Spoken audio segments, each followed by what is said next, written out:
esperando ya verlos en presencial a todos en Orlando. De todas maneras. Dios quiere, sí. ¿Ya dieron la habilitación a todos? Ok, sí, ya está listo, Héctor. Bueno.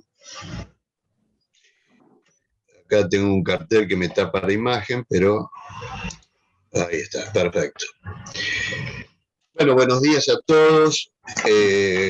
Hoy, en el último webinar que se dio o que se hicimos en este año, este es el número 21 en total que llevamos de realizados, que figuran en una página de la Universidad de Miami, y bueno, lo vamos a poner en la página de la Panamericana también.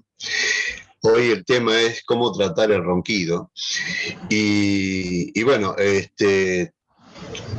hoy va a moderar un gran amigo de muchos años, que este año ha tenido una actividad muy intensa, porque ha sacado un libro, ha hecho la Sociedad Iberoamericana de Cirugía del Sueño, así que bueno, ha trabajado bastante, que es el doctor Rodolfo Lugo Saldaña, un gran amigo de México, con todo su equipo. Van a hablar sobre cómo tratar el ronquido. Rodolfo Lugo es otorrinolaringólogo y rinólogo y trata los desórdenes respiratorios del sueño. Es profesor titular en el curso de alta especialidad en desórdenes respiratorios del sueño y rinología aplicada de ISSSTE, Monterrey, Nuevo León de México. Expresidente del Colegio de Otorrinolaringología del Estado de Nuevo León, Sociedad Mexicana de Rinología y Cirugía Facial, de la Federación Mexicana de Otorrinolaringología y Cirugía de Cabeza y Cuello, FESORMEX. Presidente de la Sociedad Iberoamericana, que es la que comentaba, de Cirugía del Sueño, CIBEX, y un gran panamericanista. Él va a estar acompañado con Karina Saldívar, con Richard Chávez y con Marcos, Marco Mirambó, apellido francés. Así que bueno, vamos a dejarlo con Rodolfo para que haga la presentación de cada uno de los integrantes y su exposición. Muchas gracias, Héctor. Muchas gracias a todos por la invitación y por la amable oportunidad de poder tener contacto por esta vía con nuestros compañeros otorrinos de todo nuestro continente americano. Y la verdad que es un honor para nosotros poder presentar este libro que ya mencionó el doctor Héctor, que es un libro, pues no es obra solamente mía, obviamente es obra de un equipo, de un buen grupo de compañeros que estamos, compañeros de pasión, por así decirlo, que compartimos la pasión por los desórdenes respiratorios del sueño. Y en este año, en coordinación con la editorial Amolca, pudimos sacar el manual en procedimientos quirúrgicos en ronquido y apnea del sueño. Este libro que en este momento aquí lo tengo en las manos, ya noviembre salió a la preventa. Es un libro, es un manual donde se pone y se explica poco a poco los pasos a seguir para poder hacer o poder practicar cirugías en pacientes que sufren apnea obstructiva del sueño. Todos sabemos que es una entidad complicada, es una entidad compleja, no nada más es pensar en quitar el ronquido, sino en todo lo que afecta a la vía aérea respiratoria superior. El ronquido, como lo hemos dicho, es el síntoma que hace que el paciente nos busque. Y en ocasiones hemos visto que como que es mal visto o mal recibido hablar de ronquido en los cursos, pero el ronquido también es una parte importante de la sintomatología del paciente. Y obviamente hemos tenido casos de pacientes que le hemos corregido el colapso, le hemos corregido la apnea, las saturaciones, el paciente se siente bien, ya no necesita usar el CPAP, pero continúa con el ronquido. Entonces, es uno de los factores que creemos que también debemos de tocar, y eso es lo que hace que podamos platicar de esto con ustedes y tratar de darles los conceptos más nuevos en esta área. Entonces, tengo el honor de presentarles a mis amigos y colegas, compañeros en esta área, la doctora Karina Saldívar. La doctora Karina Saldívar es una otorrinolaringóloga egresada del Hospital 71 del Instituto Mexicano de Seguro Social de Torreón. Ella es de Torreón, Coahuila, un estado norteño de nuestro país, cerca de aquí de mi ciudad. La doctora Karina Saldívar ya es profesora y médico adscrita del Servicio de Otorrinolaringología de su instituto, y ella es egresada de la segunda generación del diplomado de entrenamiento intensivo hands-on que tenemos aquí en Monterrey. Y Karina Saldívar nos va a hablar sobre el abordaje y sobre los estudios de sueño que se le sugieren al paciente dependiendo de la clínica que el paciente presenta en nuestra primera consulta. No todo es el mismo estudio. Hace unos años, sí, hace unos años a todos los pacientes se les hacía un único estudio. Ahora sabemos que tenemos a la mano varias diferentes variables de estudios de sueño que podemos hacer en laboratorio, en casa del paciente, y eso nos ha ayudado mucho a llegar a la población que es probable que tenga este problema. Después yo voy a dar una charla sobre algunos patrones que se encuentran en la endoscopía del sueño y las diferencias entre el colapso y la apnea y el ronquido. Después el doctor Richard Chávez de Chile. El doctor Richard Chávez actualmente está en el Hospital Regional Herminia Martín en Chillán. Él es egresado de hace 2 años del curso hands-on intensivo de aquí en Monterrey. Él estuvo con nosotros acá 3 meses y 1 mes en línea, trabajando de manera intensiva en la clínica de sueño. Es una excelente persona con una alta habilidad quirúrgica, y él nos va a hablar sobre las variables de palatoplastía que hay. Algunas veces nos tenemos que enfocar en la cirugía de paladar para poder corregir el ronquido, y él nos va a hablar de eso y algunos puntos que él tomó y que presentó en el libro. Él es también coautor del libro. Y por último, el doctor Marcos Mirambó. El doctor Marcos Mirambó es de República Dominicana. Él trabaja como encargado del servicio de otorrinolaringología pediátrica en Santo Domingo, y la verdad que el profesor Marco Mirambó es uno de los mejores alumnos que he tenido en nuestro programa. Él es de la 5ª generación y me da mucho orgullo tenerlo como amigo y como colega en esta área, y él nos va a hablar sobre la manera de cuándo saber que tuvimos éxito en este tipo de cirugías. Entonces voy a darle la palabra a la doctora Karina Saldívar para que nos inicie este webinar. Tenemos 15 minutos cada quien, y cualquier cosa al último o en el chat pueden hacernos preguntas para poder estar ahí participando con todos los que están atendiendo este chat de la Panamericana. Muchas gracias. Adelante, Karina.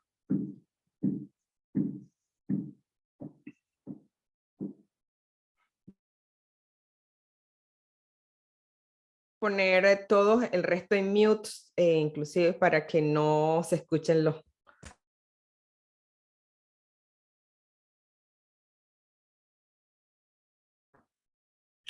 Hola, muy buenos días a todos. Muchas gracias por la invitación a la Asociación Panamericana. Gracias, doctor Rodolfo, por la presentación. Yo les voy a hablar del abordaje del paciente con apnea del sueño y los estudios del sueño según la clínica del paciente.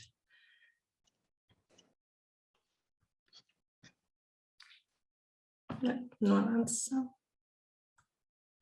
La apnea obstructiva del sueño es un trastorno frecuente, crónico, de evolución progresiva, que en la población en general va a tener una incidencia del 9 al 13%, en hombres del 4 al 6% y en mujeres del 2 al 4%. En estudios de corte se ha evidenciado el riesgo de padecer SAOS a lo largo del tiempo. Es una enfermedad con morbilidad cardiovascular, neurocognitiva, metabólica, con riesgo de accidentes automovilísticos. El paciente va a presentar mala calidad de vida y vamos a tener una mortalidad aumentada. Es un reto diagnóstico el de estos pacientes y es una enfermedad que está subdiagnosticada. Se va a caracterizar por un colapso completo o parcial de la vía aérea superior, que va a alterar la estructura del sueño. Esto se va a presentar sobre todo en pacientes que tengan una normalidad o alteración en la vía aérea superior, que tengan un umbral de despertar bajo, una pobre respuesta muscular y una inestabilidad del sistema del control respiratorio. Todo esto nos va a causar alteración, fragmentación del sueño, alteración del intercambio gaseoso y en la secreción hormonal. Dentro de los factores de riesgo, pacientes que tengan hipertensión de difícil control, diabetes, hipotiroidismo, pacientes del sexo masculino, historia familiar, mujeres posmenopáusicas, pacientes con alteraciones anatómicas, consumo de alcohol, tabaco o medicamentos y, muy importante, la obesidad. Debemos de pensar en apnea del sueño en los pacientes que presenten alguno de estos factores. Dentro del abordaje inicial, previo a la consulta por el otorrino, es un abordaje un poco diferente a la consulta en general, en el que se le entrega al paciente un informe, nos va a comentar el motivo de consulta, el tiempo de evolución, la historia clínica con antecedentes personales patológicos, haciendo hincapié en síntomas nasales, gastrointestinales y el uso de medicamentos. También nos va a informar de horas de sueño, higiene del sueño, la posición al dormir, con boca abierta o boca cerrada. Dentro de los síntomas durante el día, la somnolencia excesiva, falta de concentración, disminución de la libido, ansiedad, depresión y los síntomas nocturnos, ronquidos, sensación de ahogo, nicturias, apneas atestiguadas, bruxismo, movimiento involuntario de extremidades van a ser importantes. Los cuestionarios, el más utilizado es el Berlín. Este cuestionario se va a dividir en 3 categorías en donde vamos a investigar síntomas de ronquido, también síntomas relacionados con la somnolencia excesiva diurna, hipertensión arterial o índice de masa corporal superior a 3. Se va a corregir si se presentan 2 o más categorías. Tiene una alta probabilidad positiva de diagnóstico de SAOS y el cuestionario no es suficientemente preciso para diagnosticar de una manera precoz en la población en general. Otro de los cuestionarios utilizados es el de Stop Bank, que lo vamos a interpretar como con riesgo alto o bajo. Es un cuestionario que consta de 8 preguntas. Las primeras 4 están relacionadas con síntomas. Son 4 variables antropométricas que vamos a tener una puntuación de 0 a 2 de bajo riesgo, 3 a 4 intermedio y mayor de 5 puntos va a ser alto riesgo. Tiene una alta sensibilidad para la predicción de la presencia de estados y es uno de los cuestionarios que tiene mayor utilidad. Que va a ser ciertas situaciones en las que el paciente se quede dormido con una escala de 0 a 3, donde 3 es la mayor puntuación y un total máximo de puntos de 24. La puntuación de referencia es mayor de 10. No es específico para la apnea del sueño, no va a ser útil en un diagnóstico precoz. La relación con el índice de apnea-hipopnea es baja, pero tiene una mayor utilidad en los pacientes en los que se ha realizado un tratamiento médico y quirúrgico como antes y después. La exploración física la vamos a dividir en 2. Las mediciones antropométricas de la vía aérea superior. Es importante recabar los signos vitales de los pacientes en caso de que alguno no haya tenido algún diagnóstico de hipertensión arterial. También la saturación de oxígeno en caso de que alguno de los pacientes tenga hipoxemia, sospechar de algún otro trastorno del sueño como el síndrome de hipoventilación alveolar. Hay que registrar peso, talla, índice de masa corporal. Sabemos que la presencia de obesidad va a aumentar el riesgo de padecer SAOS y los pacientes obesos tienen 2 veces mayor probabilidad de tener SAOS. El índice de apnea-hipopnea está relacionado con la obesidad, el grado de obesidad del paciente. Otra de las mediciones es la circunferencia cervical. La vamos a realizar a lo largo de una línea horizontal a través del cartílago tiroides en el plano horizontal de Frankfurt. Es una de las mediciones más importantes en relación con la severidad del SAOS en comparación con la circunferencia abdominal y el índice de masa corporal. La medición de la distancia del yoides-mentón, esta nos va a hablar sobre todo los pacientes con apnea del sueño tienen una posición más baja y posterior que en pacientes control y está relacionado con la obstrucción de base de la lengua e inestabilidad de la vía aérea superior durante el sueño. Estas mediciones tienen una correlación significativa en cuanto a la severidad del SAOS, es el peso, el índice de masa corporal, la circunferencia cervical y la circunferencia abdominal, con mayor significancia la circunferencia cervical.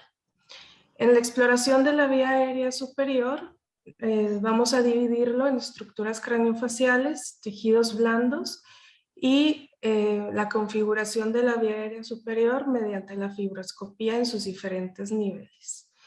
Las estructuras craniofaciales vamos a valorar el paladar óseo. Los paladares ojivales están relacionados con un aumento de la resistencia de la vía aérea superior.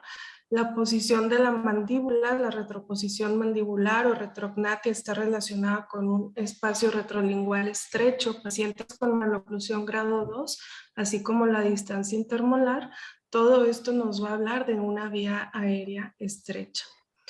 La exploración de la cavidad nasal realizada mediante rinoscopía anterior y endoscopía, es importante valorar el área valvular, que es el sitio de mayor resistencia de la vía aérea superior, el grado de hipertrofia de los cornetes y en caso patología ya sea inflamatoria, infecciosa o tumoral de nariz. Una de la escala de valoración de Nose nos puede ayudar con esta exploración.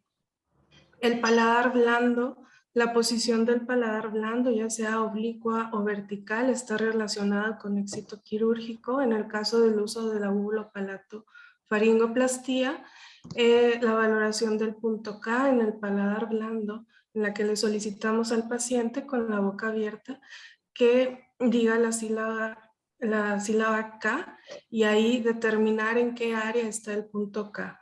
Esto es para elección de técnica quirúrgica y también la medición de base de la úvula y la longitud.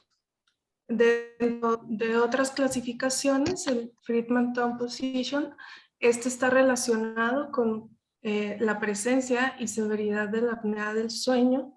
También hay que determinar el Mallampati, igualmente relacionado con severidad de apnea del sueño. La pared lateral faríngea, hay que describir el arco palatofaringio en un trabajo realizado por el doctor Lugo, la doctora Irina y la doctora Daniela. Hicimos una clasificación del arco palatofaringio en relación con la pared posterior. Y esto relacionado a elección de técnica quirúrgica de pared lateral. Igualmente el espacio interpalatofaringio, que está relacionado con la severidad de la apnea del sueño. Al momento de realizar fibroscopía hay que valorar las amígdalas linguales, si existe hipertrofia de estas, y también la maniobra de Müller en la que se le solicita al paciente realizar esfuerzo inspiratorio con la boca y la nariz cerradas en los diferentes niveles de la vía aérea superior para valorar el grado de colapso y el tipo de colapso, ya sea anteroposterior, lateral o concéntrico. Esta maniobra no se recomienda para selección de cirugía, sobre todo por discordancia significativa con la endoscopia de bajo sueño inducido en cuanto al colapso de hipofaringe.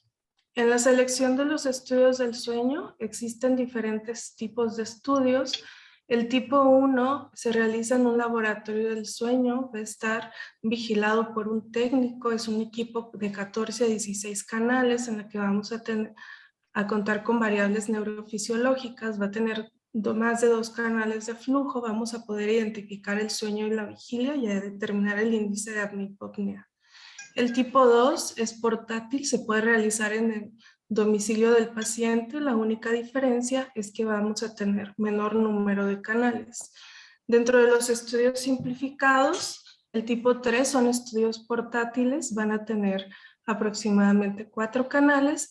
No vamos a contar con las variables neurofisiológicas, va a tener 2 canales de flujo, no vamos a poder identificar entre sueño y vigilia, y el índice de apnea-hipopnea lo vamos a obtener no por los eventos respiratorios durante la vigilia, como serían los otros tipos de estudio, sino por el tiempo total del estudio. Los tipo 4 son dispositivos o monitores que no entran en las características del tipo 3. Los tipo 1, pues es el gold estándar, pero pues tienen un alto costo. En ocasiones los pacientes tienen una baja accesibilidad a estos. Y los simplificados tienen un bajo costo, se pueden realizar en domicilio. Podemos tener un mayor alcance en la población, pero se recomienda hasta ahorita que sean vigilados. Este es un ejemplo del estudio de polisomnografía y este de un estudio simplificado. Los datos principales que vamos a obtener con la polisomnografía son las variables neurofisiológicas, en el que vamos a obtener el tiempo total de sueño, la eficiencia del sueño, las latencias del inicio del sueño, las fases del sueño, la duración, las frecuencias, saturación, el número total e índice de movimientos periódicos por hora del sueño, número total e índice de microdespertares, ritmo cardíaco y frecuencia. Entonces, para la selección del estudio de polisomnografía va a ser en pacientes que tengan una moderada sospecha clínica de SAOS o en los que una poligrafía cardiorrespiratoria haya sido negativa, pero el paciente sea sintomático. Pacientes con comorbilidades como obesidad crónica, obesidad mórbida, uso de narcóticos, alcohol, medicamentos, patología cardíaca pulmonar, neuromuscular y psiquiátrica. También cuando sospechemos durante el cuestionario de los pacientes algún otro trastorno del sueño como el síndrome de resistencia de la vía superior, narcolepsia, epilepsia relacionada al sueño, insomnio, el síndrome de piernas inquietas y el movimiento periódico de extremidades o alguna otra parasomnia. La poligrafía cardiorrespiratoria va a estar indicada en los pacientes con baja sospecha clínica de apnea del sueño. Esto es para descartar la enfermedad o pacientes con una alta sospecha clínica del sueño. Pacientes sin comorbilidades o en su defecto pacientes con alguna comorbilidad, pero que no tengan hasta el momento alguna complicación relacionada con esta y se encuentren en control. También en pacientes que hayan tenido previamente un estudio de polisomnografía como seguimiento de algún procedimiento posquirúrgico para valorar el éxito. Entonces la selección del estudio tipo 3 es precisa para diagnosticar la apnea del sueño con baja probabilidad negativa, aunque tiene un sesgo amplio y variable en la estimación del índice de apnea real, ya que los eventos respiratorios se miden por el tiempo total del estudio y no el tiempo total del sueño, y la evidencia hasta ahorita es insuficiente para comparar adecuadamente todos este tipo de monitores entre sí. Entonces, como ejemplo de la selección de los pacientes para estudios del sueño, un paciente masculino de 45 años con un año de evolución de somnolencia excesiva diurna, ronquido, fatiga hipertensión en tratamiento con telmisartán, en control, rinitis crónica sin tratamiento, enfermedad por reflujo gastroesofágico sin tratamiento, una escala de somnolencia de 22 de 24 puntos, un stop bang de 8 puntos y un riesgo de Berlín con riesgo alto, un índice de masa corporal de 40, circunferencia cervical 51, distancia yoides-mentón de 4, un FTP o Friedman-Thompson Position 4, pues es un paciente en el que se decidió realizar un estudio simplificado tipo 3 de poligrafía cardiorrespiratoria donde evidenciamos un síndrome de apnea obstructiva del sueño severo. En este otro caso, un paciente masculino de 42 años con 3 años de evolución, su molestia principal, ronquido y fatiga, un paciente con diagnóstico de 1 mes de trombosis pulmonar en tratamiento con anticoagulante e insomnio automedicado con Nocta y quetiapina, antecedente de trauma nasal, diagnosticado con reflujo gastroesofágico sin tratamiento desde hace 1 año. Tuvimos resultado de una escala de somnolencia de Epworth de 4, un stop bang de 6 y un Berlín con riesgo alto. Índice de masa corporal de 32 y circunferencia cervical de 47. El paciente, por el antecedente de la trombosis pulmonar, el insomnio y la automedicación, decidió realizar un estudio de polisomnografía nocturna donde obtuvimos una apnea obstructiva del sueño moderada. Entonces son algunos ejemplos de cómo realizamos la decisión de la selección del estudio y pues dentro de las conclusiones es importante tomarse el tiempo para valorar a cada paciente. Siempre deben de acudir acompañados por su pareja de cama. Hay que resolver dudas del cuestionario para que sean contestados de una mejor manera.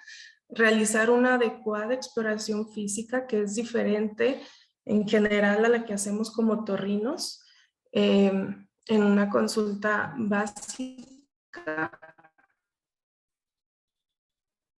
Y explicarle al paciente de qué se trata, de hacer una adecuada selección del estudio entre polisomnografía y estudios tipo 3 y sobre todo tener un adecuado seguimiento de los pacientes.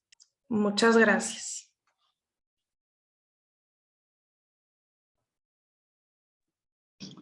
Muchas gracias, doctora Karina. Les recuerdo a los participantes, si tienen alguna pregunta, pueden ponerlas ahí en el chat o al final podemos tener ahí una charla haciendo eso.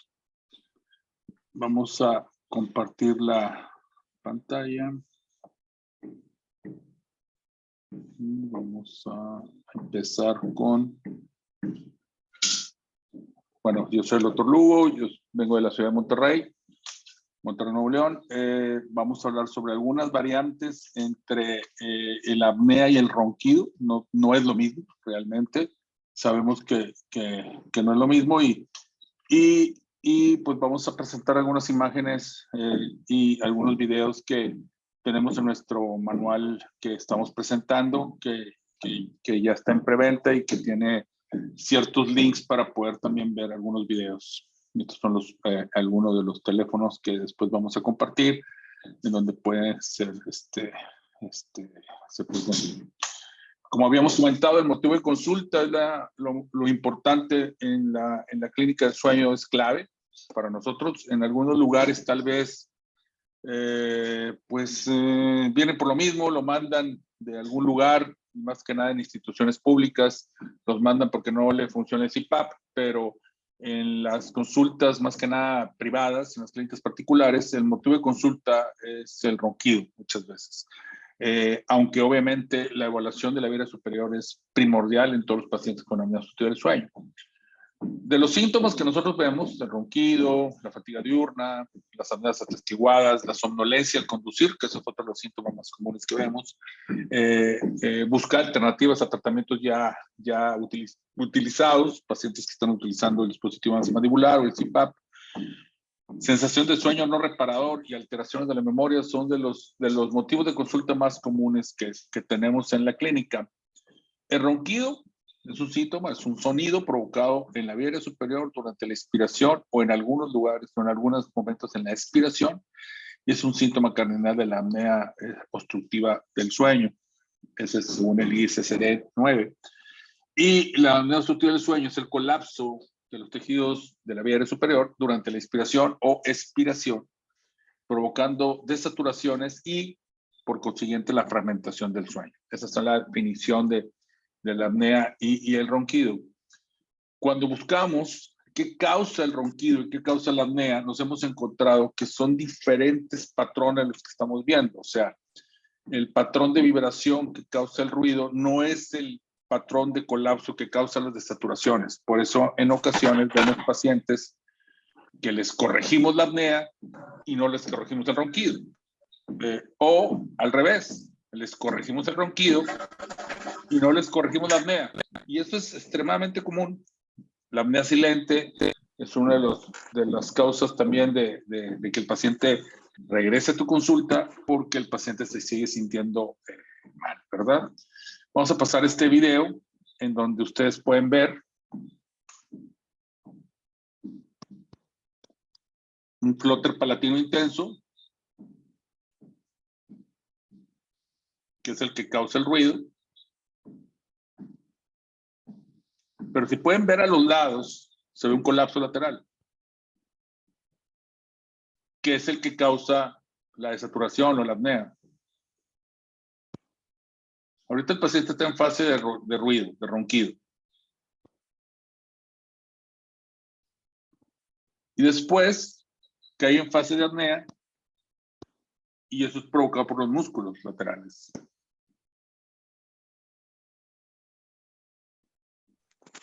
Cuando nosotros vemos pacientes en el consultorio, a mí me encanta presentar este artículo de la doctora Ewa Olszewska de Polonia. Ewa trabajó en la variabilidad anatómica del paladar, dependiendo de sus algunos parámetros anatómicos que tenemos, en este caso el input point y el espacio y su relación con el espacio retropalatal.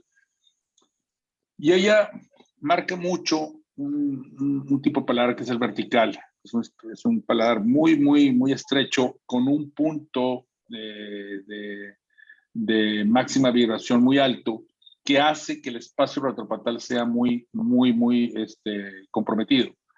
Hay otro intermedio donde no hay tanta variabilidad, tanto compromiso del espacio retropalatal y el punto de vibración un poquito más bajo.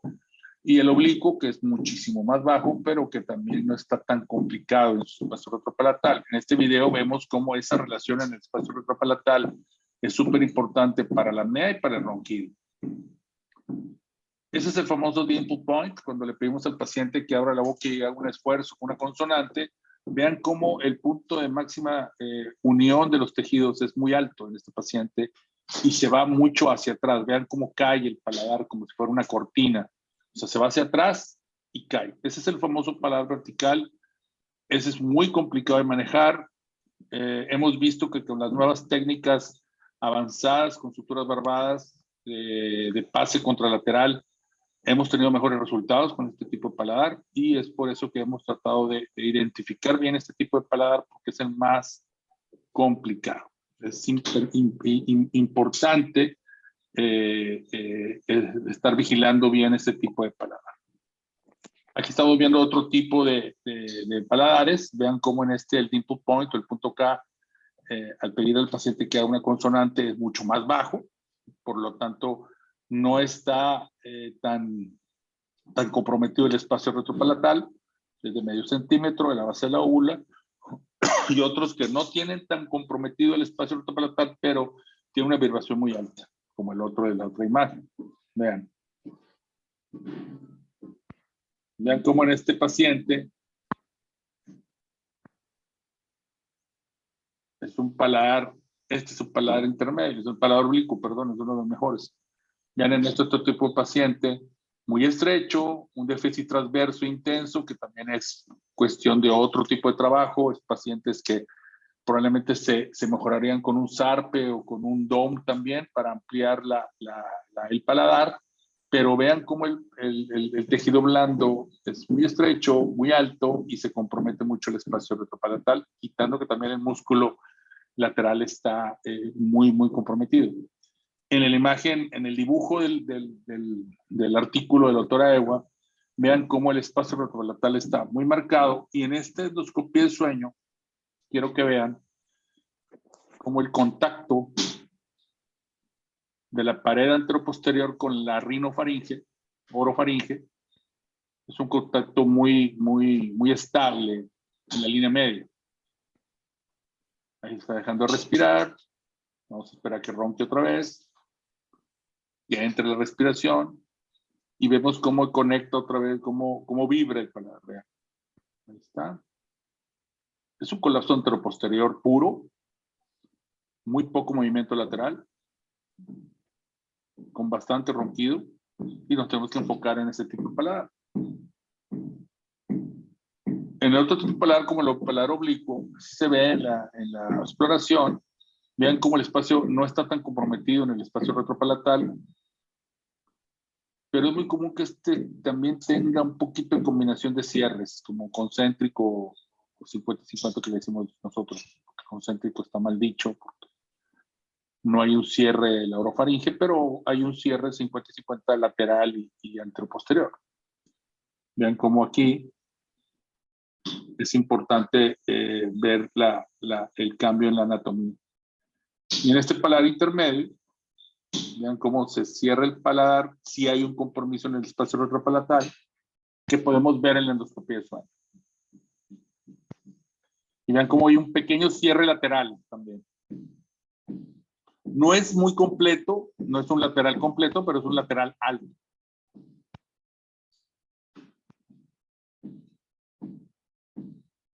Entonces, regresando al video del doctor Alfonso Marco, que es uno de nuestros autores, él escribió el capítulo de anatomía junto con nuestro amigo José Abdulatif de Buenos Aires. Él está en Murcia, España.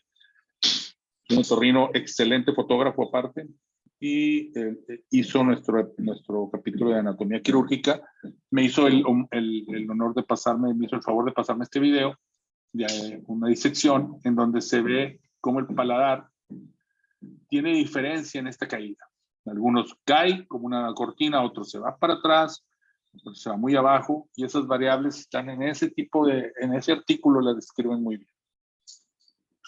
Entonces, si vamos al ronquido, es muy diferente el ronquido simulado en el consultorio al ronquido real en el estudio. Este es un estudio que se hace en el paciente despierto, simulación de ronquido y la maniobra de Müller. Vean cómo en la simulación de ronquido se ve mucha vibración palatina y en la maniobra de Müller se ve mucho manejo lateral.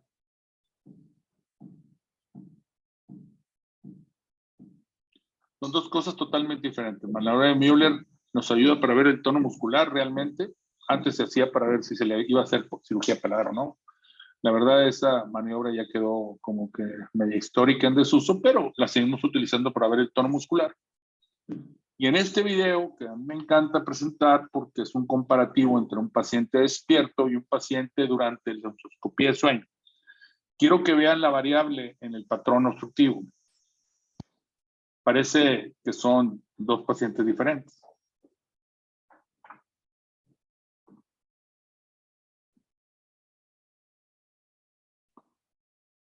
Del lado izquierdo es la endoscopía del sueño, del lado derecho está despierto.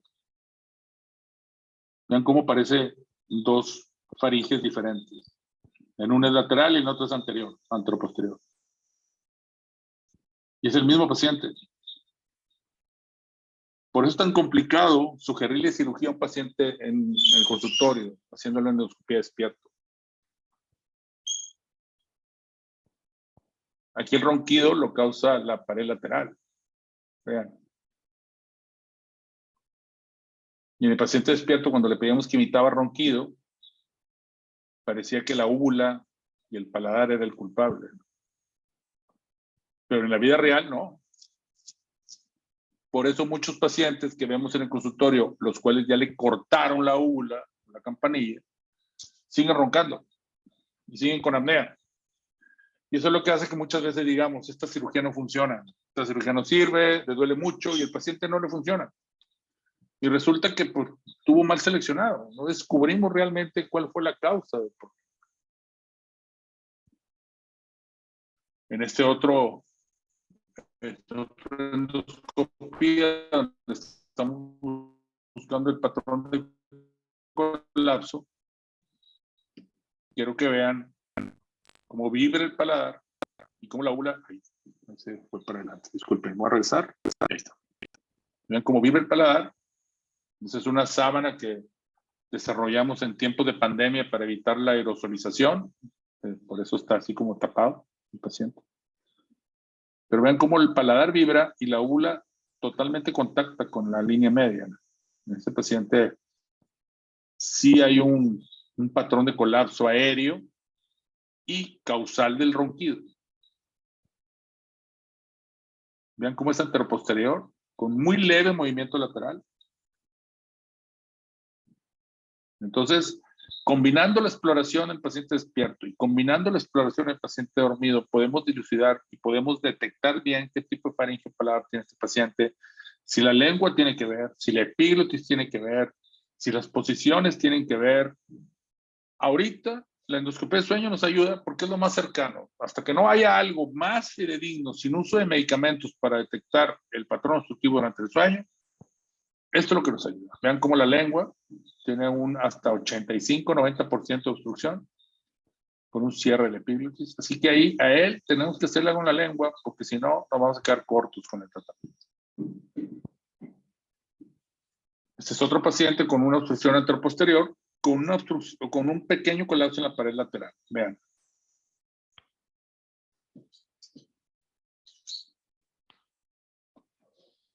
No nada más en la línea media, es todo el paladar. Tenemos que pensar en técnicas de rigidez faríngea. Y en este paciente concéntrico,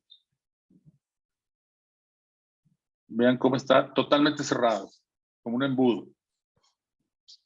Ese es complicado porque es un colapso totalmente concéntrico, 50-50. Vean cómo la pared anteroposterior cierra exactamente igual que la pared lateral.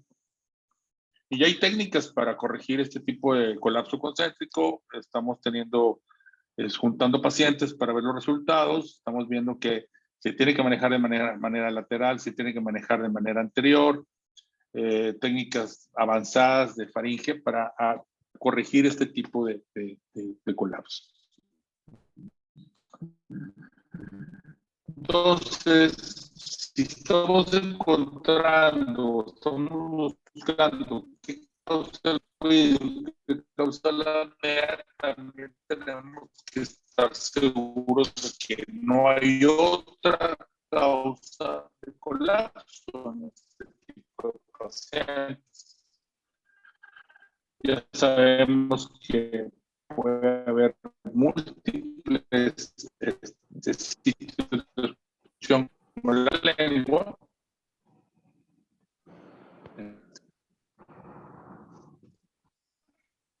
Esta obstrucción de la lengua, como pero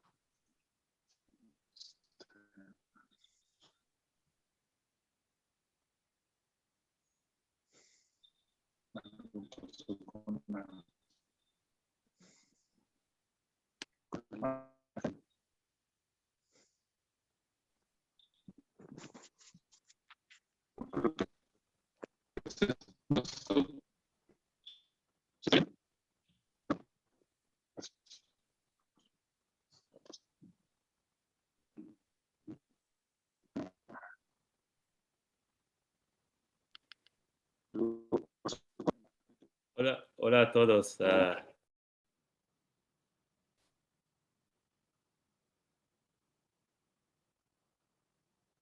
Tengo un comentario. se atoró porque se conecta. No sé. No te desconectaste, güey. Hello.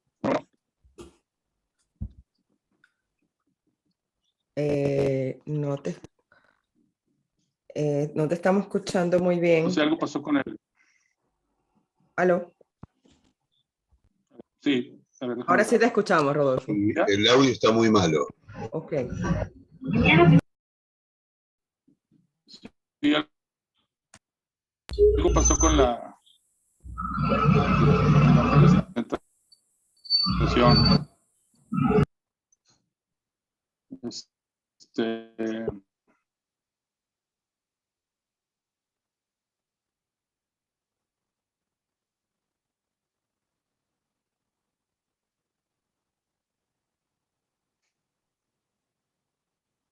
Creo que hay que cortar los micrófonos de varios asistentes, por favor. Entonces se atoró un poco la... Sí. No, los micrófonos, lo que están abiertos son los micrófonos de los conferencistas. Ok. Bueno, y disculpen, no sé si quieran seguir con la otra conferencia. Doctor Richard Chávez puede empezar con Mira, ahora te, Ok, perfecto. Ajá. Ok, ahora te estamos escuchando bien, Lugo. Sí, ahora sí ya como que se recuperó aquí la Ahí señal. te estoy escuchando bien. A ver si puedes continuar. Para no cortar. Vamos a ver. Tratando de... Sí, porque algo pasó con la charla que se atoró. Qué pena, hombre. Ahí está. Déjame... No se ve la imagen, ¿verdad? Tengo que compartir. Compartirlo, dale. Déjame darle al Zoom.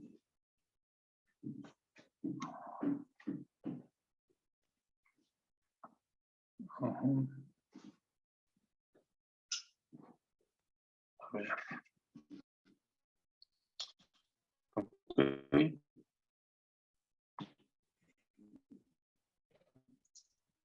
Compartir pantalla.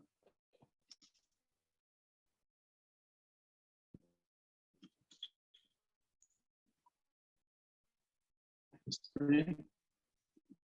Perfecto.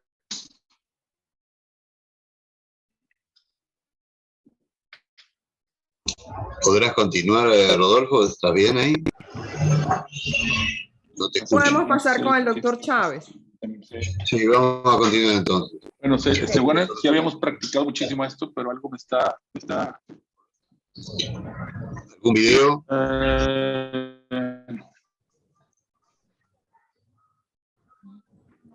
Sí, yo creo que... No, continúa igual. Con el doctor Chávez, ¿Podemos continuar con Chávez? podemos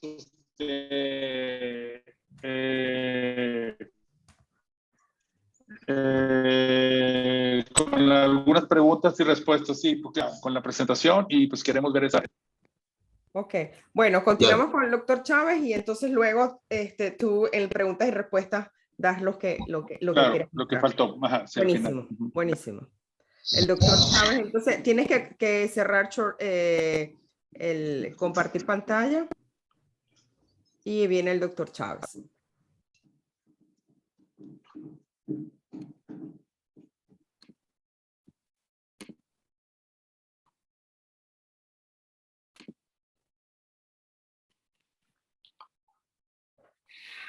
Bueno, hola, buenas tardes acá en Chile para muchos de ustedes, buenos días allá en Miami y el resto de América. Mi nombre es Richard Chávez, soy médico otorrino Chile, una ciudad en el centro sur de este país que se llama Chillán, una ciudad que tiene cordillera y nieve, volcanes que molestan de vez en cuando, un poco de playa con con animales para mirar y también una zona que es bastante agrícola habitualmente.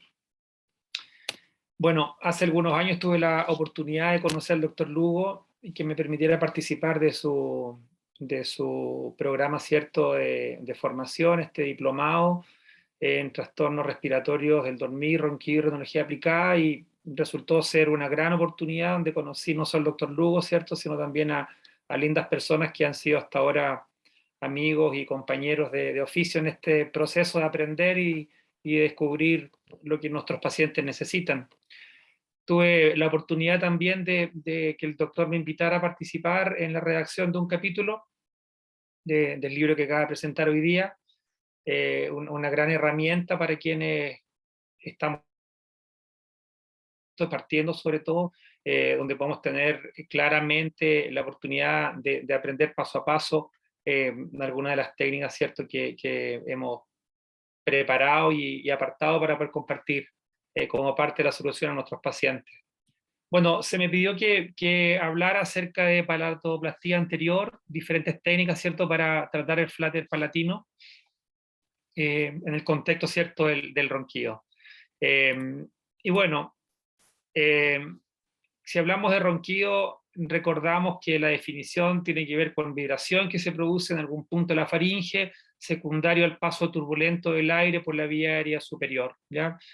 Todos somos conscientes de cuánto puede molestar socialmente, ¿cierto?, el ronquido, cuán incómodo es, y sobre todo cuán importante es su impacto cuando lo asociamos, ¿cierto?, a la apnea, al sueño. Desde el punto de vista del diagnóstico, me parece súper relevante que antes de tratar un roncador definamos de qué estamos hablando, ¿cierto? Definir bien si hablamos de un roncador puro propiamente tal, o tenemos un roncador en el contexto de un SAOS. El estudio, ¿cierto?, del sueño apropiado es relevante, y a mi juicio también el estudio anatómico o topodiagnóstico, que nos permita definir cuál es el punto de vibración de la vía aérea superior. Entendemos, ¿cierto?, que el ronquido habitualmente lo vamos a encontrar como el flutter palatino o en la zona retropalatal, sin embargo no es el único lugar donde se puede presentar, siendo posibilidades también, ¿cierto?, la orofaringe, a expensas de las amígdalas principalmente, y por supuesto también lo podemos encontrar asociado a la base lengua y su colapso hacia la pared posterior. En el caso de la hipofaringe, por lo menos, es menos frecuente que lo encontremos como hallazgo, ¿cierto?, de ronquido. Por eso marqué los tres primeros zonas, digamos, como las más importantes desde este punto de vista. Bueno, pensando en la palatoplastia como una herramienta para resolver el ronquido, pensé en 4 escenarios que seguramente debiésemos considerar o que podríamos enfrentar. Un escenario, ¿cierto?, es el roncador primario, donde solamente podemos demostrar, o donde demostramos el flutter palatino como el punto causal. Un segundo paciente podría ser un paciente amigdalectomizado, donde también encontramos presencia de ronquido, probablemente sin apnea, pero donde el punto sigue siendo el paladar, ¿cierto?, y un flutter. Y se le diferencia porque es un paciente que ya ha sido tocado desde el punto de vista quirúrgico. Un escenario, por ejemplo, que podemos encontrar en niños, ¿cierto?, que fueron amigdalectomizados y que en el devenir del tiempo presentan o desarrollan el ronquido. Por otro lado, podemos tener un paciente con SAOS, en quien se practicará alguna técnica de faringoplastía lateral probablemente hoy en día, ¿cierto?, y además necesita manejo en línea media porque presenta un colapso anteroposterior, un flutter, que es determinante también en el ronquido. Y un paciente, un cuarto escenario, un paciente que ya se hicieron técnicas de faringoplastía de algún tipo, y donde no había algún control adecuado de línea media y persiste, ¿cierto?, la vibración a expensas de la zona retropalatal. De este punto de vista, me inspiré un poquitito en el libro de los colegas españoles, ¿cierto?, que hacen un poco una clasificación de las técnicas de faringoplastía, el manejo del paladar y ronquido, y hablan de técnicas quirúrgicas no selectivas, que son las primeras, ¿cierto?, que se escribieron, que básicamente consiste en resección de tejido palatino, entre las que tenemos, ¿cierto?, la óvulo-palato-faringoplastía, la resección parcial del paladar, como la clásica ovulectomía, el colgajo óvulo-palatal, las cortinas romanas descritas por el doctor Montovani, las zetaplastías y el capso. Imagino que hay otras más también, estas me parece a mí que son las más frecuentes de ver y discutir, son las que yo incluí por lo menos en esta presentación. Como dije, las técnicas quirúrgicas no selectivas, ¿cierto?, básicamente consisten en resección de tejido paladar. Entonces, recordemos que fue escrita por el doctor Fujita en el año 81, con el objetivo del manejo del SAOS. Consiste básicamente en la resección de la mucosa al paladar blando y amputación de la úvula desde su base. La literatura describe que aún es una de las técnicas más utilizadas actualmente, y la técnica consiste básicamente en una tracción, ¿cierto?, de la úvula hacia anterior, una amigdalectomía bilateral que va asociada a una incisión en la mucosa palatina en el pliegue que se forma por la tracción anterior de la úvula, resección mucosa que va de la línea media hasta la base de la lengua, ¿cierto?, siguiendo el borde del paladar blando. Una vez que está resecada la mucosa, se pinza el palato faríngeo para lateralizarlo y suturarlo con el palato gloso, y se finaliza con una resección de la úvula y posterior cierre de todos los lechos cruentos, ¿cierto?, con puntos, con suturas separadas, ¿ya? Debo confesar que, si bien es la técnica que más se describe, en lo personal nunca he hecho una úvulo-palato-faringoplastía. Nací creyendo, digamos, que hay técnicas mejores, ¿cierto?, que esta. Sin embargo, es curioso, ¿cierto?, que aún conociendo todas las técnicas que aún disponemos de faringoplastías laterales, aún se practica ahí en gran cantidad. El colgajo úvulo-palatal es una modificación, ¿cierto?, a la técnica descrita del doctor Fujita. Esto está propuesto por el doctor Paul y Riley en el 96. Surge como una alternativa donde se busca preservar mejor el músculo palatal y la línea media menos expuesta, ¿cierto?, logrando una recuperación que es más rápida y con menores riesgos de insuficiencia velofaringea, que era una de las complicaciones que se veía con la otra técnica, con resecciones muy agresivas. Está indicada, ¿cierto?, para control de la cirugía del SAOS, con un componente palatal importante, el colapso anteroposterior. Por lo tanto, una buena alternativa también para tratar roncadores primarios donde otras fallas, donde han fallado técnicas que son más simples. Me pareció interesante considerar también, y que no olvidemos, algunas contraindicaciones, como por ejemplo aquellos hallazgos que sugieren, ¿cierto?, un paladar disfuncionante, como una úvula bífida, un paladar hendido que sugiere una fisura submucosa, ¿cierto?, o preexistencia de insuficiencias velofaringeas que pueden ser exacerbadas con cirugías de este tipo. El colgajo óvulo-palatal es una técnica que se puede combinar con otras técnicas también. Un esquema, ¿cierto?, que extraje del libro que se está presentando hoy en día. El colgajo óvulo-palatal considera una amidalectomía bilateral, a pesar de que el esquema en general no lo muestra, pero una posibilidad de agregar: se remueve la mucosa, submucosa, glándulas y grasias de la superficie lingual de la úvula y paladar blando. Eventualmente se corta, se amputa la úvula si es demasiado elongada, ¿cierto?, para poder evertir la superficie cruenta, ¿cierto?, y disminuir el tamaño del colgajo que se va a elevar. Se fija la úvula en una posición usando puntos separados y la aproximación, y se cierra, ¿cierto?, la técnica haciendo un cierre pilares, una aproximación de pilares, también usando suturas separadas. Me parece una herramienta importante cuando planteamos hasta qué altura llegar, ¿cierto?, con el colgajo, utilizar el punto K como punto de referencia, ¿cierto?, para poder definir la altura, ¿cierto?, cuánto necesita el fondo de eversión de la úvula, y no dejando de olvidar también el que los paladares, los puntos K muy elevados, probablemente no se van a beneficiar para nada con esta técnica, y probablemente podemos inducir una insuficiencia velofaringea con facilidad. La zetaplastía también es una técnica que está descrita en el libro. El objetivo es ampliar el espacio retropalatal, el espacio entre la base de lengua y el paladar, y la dimensión lateral de la orofaringe en este caso. Indicado para pacientes que ya han sido amigdaltomizados, donde se ha fallado con las técnicas de tratamiento, ¿cierto? Y los pacientes persisten, ¿cierto? Con el ronquido y el trastorno del sueño, el SAO, ¿cierto? De moderado a severo. Consiste básicamente en marcar 2 colgajos en el paladar blando con forma de mariposa. El margen anterior superior, ¿cierto? De la línea media, el colgajo se marca a la mitad de la distancia entre el paladar óseo y el borde libre del paladar. Y el margen distal corresponde al borde libre del paladar y úvula.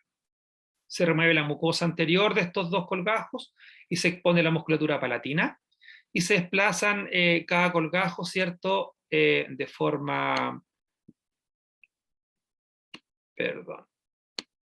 de forma anterolateral, y se procede a realizar el cierre, ¿cierto? En 2 planos.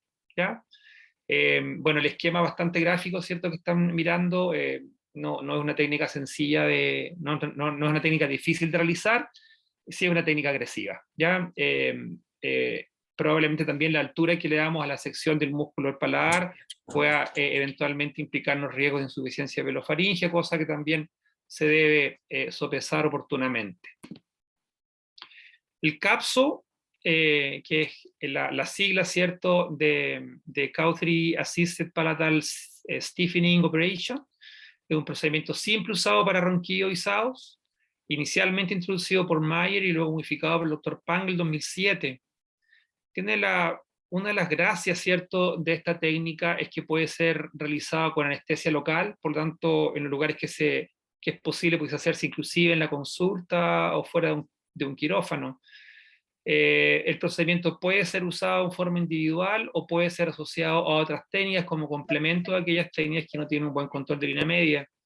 Consiste en denudar el aspecto anterior del paladar blando, un cauterio, ¿cierto? Una punta cauterio, y se cauteriza el tejido denudado para endurecerlo. La hemostasia y la cicatrización, ¿cierto?, generan el endurecimiento del paladar, y tenemos la opción de dejarlo abierto para un cierre por segunda intención o hacer un cierre primario de la mucosa. Lograr aumentar el espacio retropalatal por el endurecimiento y la fibrosis del paladar. Y se ha descrito un éxito, ¿cierto?, en la disminución del índice de apnea y hipoapneas y del ronquido entre un 50 y 60%, dependiendo si se hace solo o se combina con otras técnicas, ¿ya? Hay una disminución significativa también que se han descrito, por lo menos en esta técnica, en evaluaciones subjetivas, ¿cierto? Estas escalas de evaluaciones análogas del ronquido también hay disminuciones relevantes, en torno al mismo porcentaje, 50-60%. Bueno, hay una técnica que tiene que estar relacionada con el desarrollo y la implementación de la sutura, ¿cierto? En la cirugía faringea. Cortinas romanas fue descrito por el doctor Montovani en el 2012. Fue descrito, ¿cierto?, como un ascenso velo ovulofaringeo en cortinas romanas. Consiste entonces en la elevación del paladar usando suturas permanentes, ancladas a espina nasal posterior y al humulus pterigoideo, ¿ya? Teniendo un acortamiento y un avance del paladar. Es combinable con otras técnicas, ¿cierto? Y desde el punto de vista de la ejecución, el procedimiento requiere anestesia general, se asocia a amigdalectomía bilateral para exponer claramente el palatofaringio, se marca la espina nasal posterior y el ámulus pterigoideo y el rafe pterigomandibular como patrón de referencia, y usando suturas de poliéster no reabsorbible. Él lo describió con una sutura 2.0 que se introduce, ¿cierto?, en el periósteo de la espina nasal posterior, y con una técnica, bueno, a través del espesor del músculo, ¿cierto?, y el tejido fibroso del paladar, por técnica submucosa, se avanza por el espesor del paladar hasta la base de la úvula, y se regresa al punto de inicio, como indica un poco el esquema que está en la parte superior derecha de la pantalla. Una vez que llegamos a base de la úvula, se traspasa hacia el lado contralateral, y utilizando la misma técnica volvemos al punto de inicio, que es la espina nasal posterior, donde se realiza el nudo, ¿ya? Y hacemos la misma técnica en relación al ámulus pterigoideo, ¿cierto?, derecho e izquierdo, Esta vez sí, lo que se toma es el músculo palato-faringeo, el que se eleva, ¿cierto? Y logramos el mismo efecto.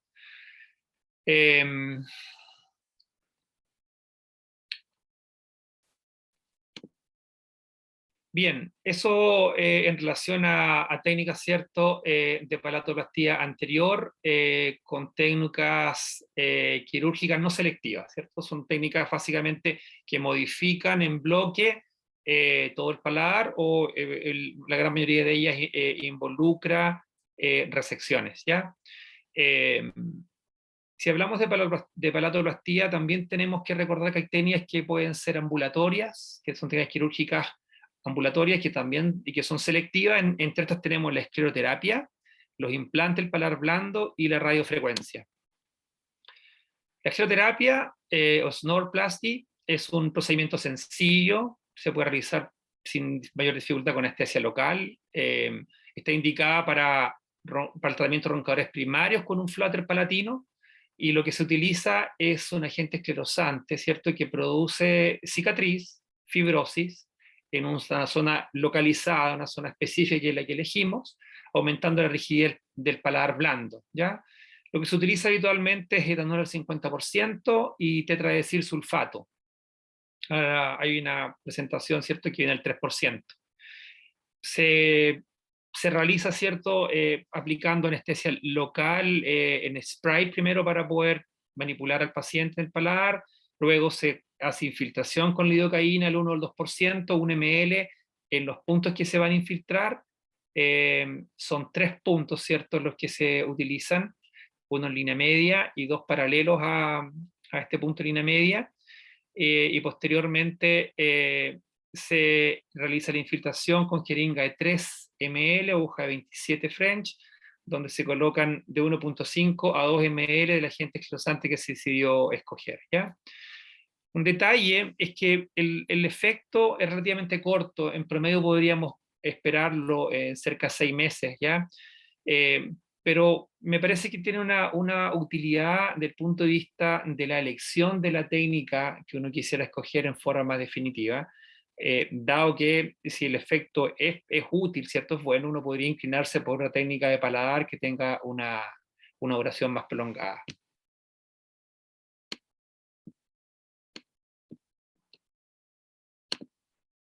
En este esquema, ¿cierto?, se muestra también un esquema extraído del libro, se muestra, ¿cierto?, cómo se marcan los 3 puntos para la infiltración y cómo se hace el procedimiento con una aguja, una jeringa normal, ¿cierto?, por lo tanto, sin mayor dificultad en una consulta. Una sala de procedimientos que no implique anestesia general. Los implantes de paladar blando lo que buscan es endurecer el paladar introduciendo 3 dispositivos pequeños de polietileno con el objeto de provocar fibrosis cicatricial y endurecer el paladar blando. Se pueden colocar también con anestesia local, no es un procedimiento que genera mayor dolor, es rápido. El éxito depende, ¿cierto?, de escoger adecuadamente el paciente, un paciente donde predomine el flutter anteroposterior, el flutter palatino, que no haya compromiso, por supuesto, lateral. El problema, ¿cierto?, de los implantes es que han generado o están en franco desuso porque es frecuente encontrarse con extrusiones. Por lo tanto, pierden su utilidad y tampoco es tan sencilla su resección, ¿cierto?, su retiro, a pesar de, ¿cierto?, de que fueron ideados como unas técnicas que son reversibles, desde el punto de vista de la extracción del material que se introduce. Finalmente, en las técnicas, ¿cierto?, selectivas ambulatorias, tenemos la radiofrecuencia paladar, reportado por primera vez en el año 98 por Powell y colaboradores. Consiste, ¿cierto?, en aplicar coablación, que es un impulso eléctrico enviado a través de soluciones salinas. Este impulso eléctrico logra desintegrar moléculas a baja temperatura con mínimo necrosis en los tejidos circundantes, logrando entonces una reducción volumétrica con menor destrucción. Es un procedimiento simple, no es un procedimiento, es un procedimiento bastante seguro para roncadores primarios, con SAOS leves también, y también se ha descrito para síndrome de resistencia viaria superior. De una manera similar a lo anterior, se aplica anestesia local en spray, luego se infiltra la zona donde vamos a colocar los implantes, perdón, donde vamos a colocar, a realizar la coagulación, y se aplica la coagulación en el plano submucoso en 3 puntos. Esto es importante, ese es un plano submucoso, que se coloca en la línea media vertical, y 2 puntos, ¿cierto?, paramedianos, derecho e izquierdo, con dirección oblicua, ¿ya? El procedimiento puede repetirse hasta 3 veces después de un mes y medio, si es que eventualmente no obtuviéramos el resultado que esperamos con una sola aplicación. Aquí hay otro esquema, ¿cierto?, que también es extraído del libro, donde se ilustra nuevamente cómo se escogen los puntos y cómo se coloca la aguja de coagulator o de coagulación que se utilice, si es que otra marca la que se va a utilizar, haciendo especial hincapié, ¿cierto?, a que debe ser en el plano submucoso y no en el plano muscular. Bueno, finalmente quisiera hacer mención a 2 técnicas que si bien no son técnicas puramente de paladar, consideran palatoplastías. Y las marqué, ¿cierto?, en color amarillo porque la BRP, ¿cierto?, específicamente la BRP2 y la técnica de alianza son técnicas que consideran manejo de la línea media, ¿cierto?, y representan una gran ventaja para aquellos que consideramos que son una buena herramienta terapéutica. La BRP, ¿cierto?, es una técnica quirúrgica propuesta del Dr. Vicini en el 2015 y modificada en el 2019. Pasamos de las técnicas resectivas a técnicas donde conservamos la estructura y modulamos las fuerzas, ¿cierto?, musculares del paladar blando. Se utiliza la tecnología de suturas barbadas, donde se realiza una faringoplastía lateral que gana el espacio antero-posterior y horizontal, y la modificación, ¿cierto?, que agrega la BRP2 es la sutura que traspasa el paladar blando a distinta altura y que nos permite ganar rigidez del paladar blando, justamente. Útil para asados leves, de leve a severo en realidad, y también para roncadores. Aquí puse en las fotos, ¿cierto?, describí la técnica de BRP1 que está a la izquierda, donde vemos donde parten las suturas barbadas desde la espina nasal posterior y bueno, se sigue la descripción que está indicada por el doctor Vicini, ¿cierto? Pero como en las imágenes derecha e izquierda se agrega, ¿cierto?, un cruce de la sutura barbada hacia contralateral, terminando a nivel del ámulo pterigoideo, o en el rafe pterigomandibular contralateral, para poder dar la rigidez que nos permita disminuir el flater palatino, ¿ya? Y por último, quisiera comentar, ¿cierto?, la técnica de alianza, que también se basa en la tecnología de suturas barbadas, técnica presentada, propuesta del doctor Montovani en el 2017. El objetivo está orientado a pacientes con SAOS leves a moderados, colapsos faringios retropalatales concéntricos, ¿ya? A la faringoplastía lateral, que también es parte de la lógica de la cirugía, de la técnica de alianza, se le agrega un manejo del paladar en distintos puntos, ¿cierto? Esta técnica considera una resección de mucosa y submucosa anterior y considera además el paso de la sutura, ¿cierto?, a través del paladar blando y también de la pared lateral. A ver, yo aquí agregué una pequeña cosa que quiero que miren, es un pequeño resumen de la técnica, a ver si prende. El doctor Rinaldi compartió esto, ¿cierto?, en el último curso que se realizó en México, donde se hizo un tratamiento de cirugía faríngea avanzada. Y si ustedes se percataron, a ver, voy a intentar repetirlo un poco, porque, bueno, el resumen, ¿cierto?, vieron cómo pasa cada imagen y cómo la aguja, la sutura va pasando desde la línea media, que es donde se inicia, ¿cierto?, en distintos idas y regresos por la línea del maxilar posterior y el borde del paladar, y finalmente se aborda la pared lateral, ¿ya? Es una técnica, ¿cierto?, que involucra bastante sutura. En lo particular, yo he tenido experiencia también de realizarla ya un par de veces, y el resultado para mí ha sido bastante satisfactorio en términos del control del colapso palatino y también del espacio que se gana desde el punto de vista anteroposterior y lateral. Bien, esa ha sido mi presentación, una pequeña fotito, ¿cierto?, de mi tiempo en México con el doctor Lugo y mis queridas compañeras.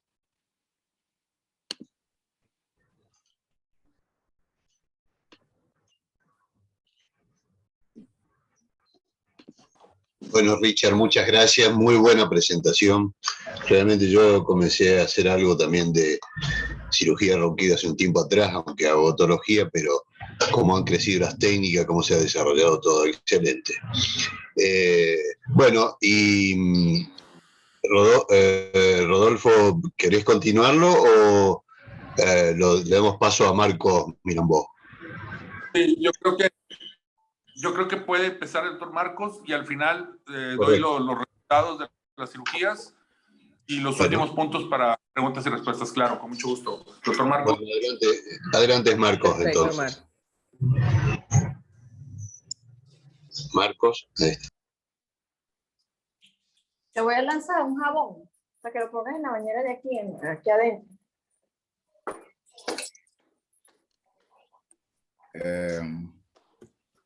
¿Se puede ver mi presentación? Sí. ¿Me escuchan? Ok.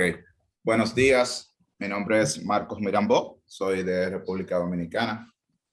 He sido apasionado por el tema de los ronquidos y la apnea del sueño desde hace unos años ya. El doctor Rodolfo Lugo y yo compartimos una gran amistad y nos une esta pasión. El tema que voy a tratar el día de hoy es los distintos parámetros que utilizamos para valorar el éxito de la cirugía del sueño. Voy a tomarme unos minutos para invitarlos a adquirir el libro de ronquidos y apnea obstructiva del sueño, el cual considero que es una joya para introducir tanto a los otorrinos de nuevo egreso y a los otorrinos que tienen ya tiempo en su práctica y quieren ampliar su arsenal de manejo. Esto es un excelente medio para iniciarse. También quiero hacerle la invitación al Congreso Dominicano de Otorrinolaringología, el cual será realizado del 12 al 15 del año próximo en Punta Cana. Ahí podemos compartir nuestras experiencias científicas, también aprovechar este paradisíaco punto geográfico, bailar merengue y bañarnos en las hermosas playas. Entonces están cordialmente invitados. Entonces, vamos a comenzar de manera introductoria con esta caricatura en la cual podemos ver a un paciente diciéndole al doctor que él continúa con ronquidos y con hipersomnolencia o muy cansado. Y el doctor no encuentra otra forma que responderle que sí, pero te disminuimos el índice de apnea y hipopnea.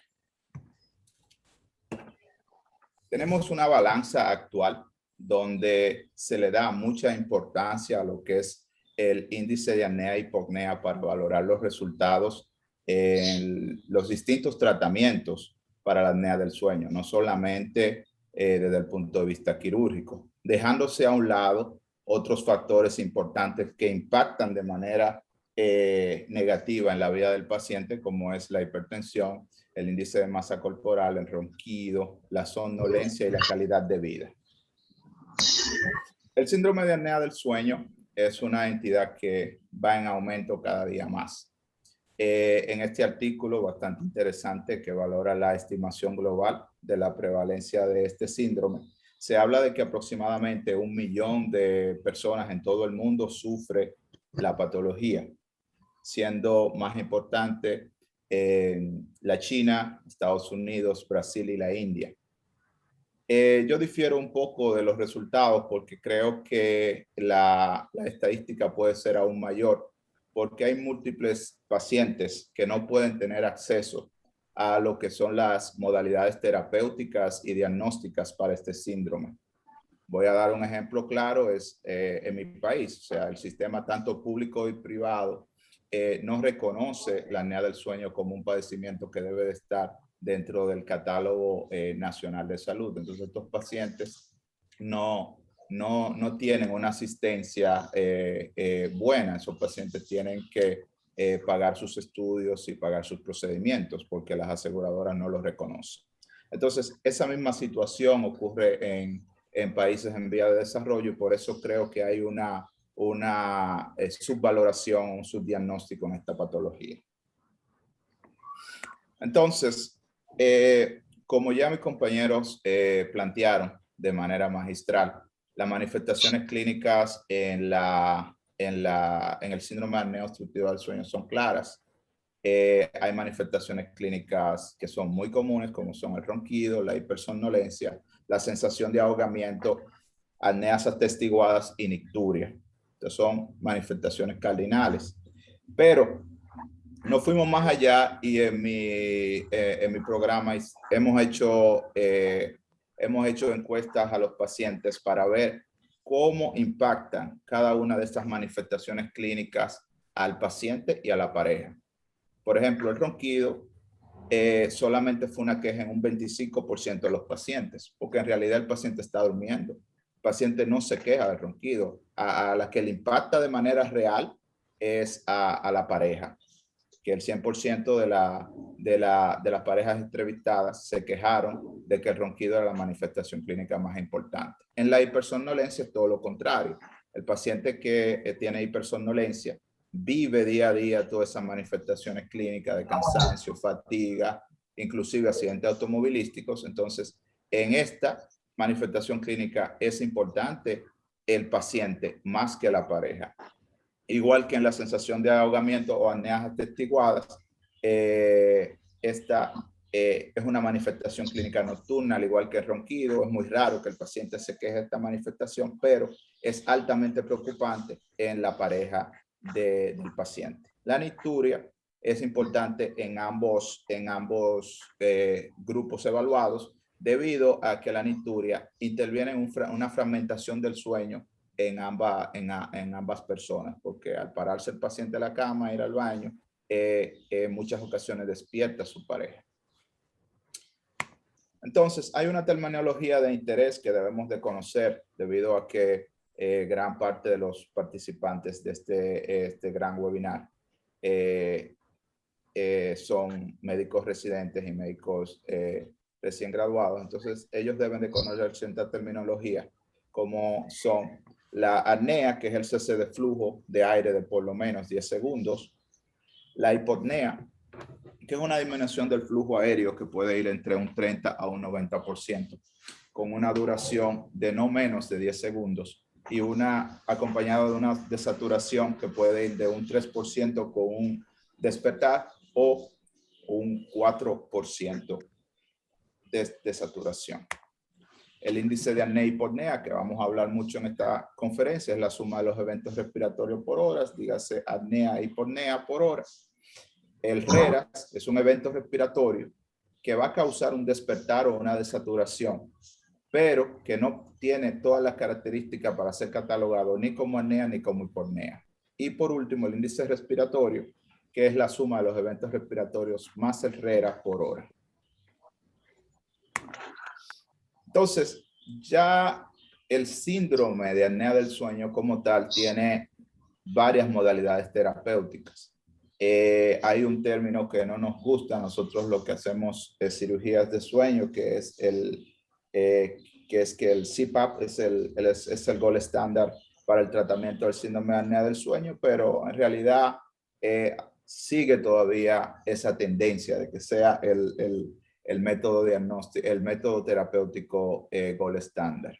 La cirugía puede ser la cirugía de partes blandas, la cirugía de esquelética, bariátrica, inclusive la traqueotomía es parte del arsenal que se usó en el pasado como tratamiento para el síndrome de apnea, hipopnea del sueño. Y vamos a tener también los avances de los dispositivos de avance maxilomandibular. Pero ¿cómo vamos a valorar la efectividad de estos tratamientos? Debe de ser el índice de apnea-hipopnea el único factor para valorar los resultados de la cirugía en los pacientes con SAOS. De manera tradicional, se ha utilizado el criterio de Sher y colaboradores para valorar el éxito de la cirugía en los trastornos del sueño. Estos criterios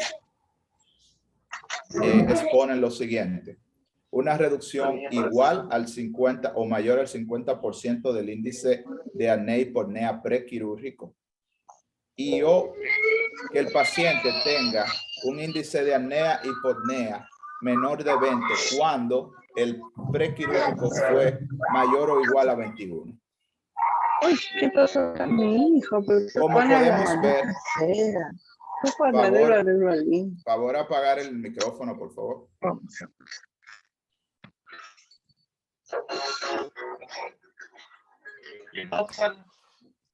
Entonces vamos a traer dos casos para confirmar si estos criterios pueden valorar o no lo que es la eficacia de una terapia quirúrgica. El caso número 1 es un paciente masculino de 45 años de edad con una hipertensión polimedicada, con un Edwards de 18, un índice de apnea o hipopnea de 68, con unos ronquidos de 3.500 por noche, el cual fue referido a nuestro servicio después de habérsele realizado una amigdalectomía más una uvulopalatofaringoplastía. El motivo de consulta fue similar al paciente de la caricatura. El paciente persiste con el ronquido y presenta hipersomnolencia. Entonces, los resultados postquirúrgicos de este paciente tiene un índice de apnea-hipopnea de 31, unos ronquidos de 2.600 y un Edwards de 16. La hipertensión sigue igual sin ningún cambio.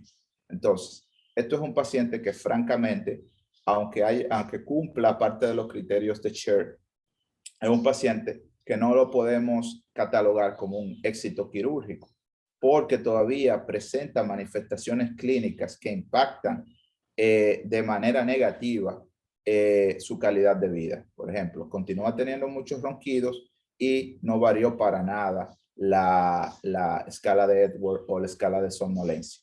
Fíjate que este paciente sí tuvo una reducción de más de un 50% de lo que es su índice de apnea-hipopnea. El caso número 2 es un paciente masculino de 53 años de edad, igual con una hipertensión polimedicada, porque como hemos visto, una de las principales causas de que el paciente necesite polimedicación podría ser el síndrome de apnea del sueño.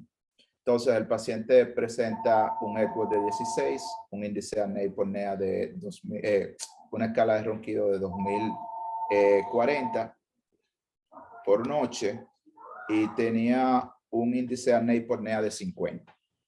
Él se quejaba de accidentes automovilísticos, problemas de pareja por disfunción eréctil y ronquidos. Ese paciente, después de haberle hecho todo el protocolo que tenemos local, el paciente lo sometemos a una amigdalectomía y una faringoplastía lateral, porque era un buen candidato. El paciente, los resultados postquirúrgicos fueron un índice de apnea-hipopnea de 6, los ronquidos bajaron de 2040 a 300 ronquidos y un Edwards de 5. Y la hipertensión sigue con su hipertensión, pero ahora más controlada y solamente está necesitando una sola medicación. Entonces, como podemos ver, esto es un paciente que sí podemos considerar como un buen resultado quirúrgico, porque a pesar de haber bajado su índice de apnea hipopnea de manera importante, el paciente ha disminuido otros parámetros que le impactaban de manera negativa en su calidad de vida. Entonces, en el año 2016, el doctor Pan y Brian Rottenberg hicieron una escala que trataba de evaluar el paciente, trataba de evaluar los resultados ante las terapias o ante cualquier tratamiento para la apnea del sueño de manera más global, de manera más holística, que permitiera focalizarse no solamente en los resultados de la polisonografía, sino también en la queja del paciente, las manifestaciones clínicas que llevaban al paciente a la consulta del sueño. Entonces, en esta escala se valoran múltiples parámetros. Por ejemplo, el ronquido se le da importancia. El ronquido se valora por la escala visual análoga, se valora la latencia del sueño, se valora la escala de Edwards. La escala de Edwards es importante en el Sleep Gold. Y también la reducción de la presión, la reducción del tiempo que dura el paciente con una oxigenación por debajo de 90.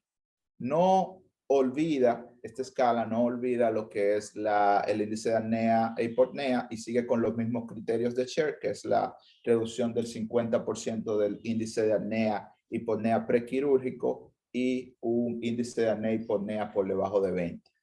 También hace hincapié en lo que son las escalas o los cuestionarios de calidad de vida.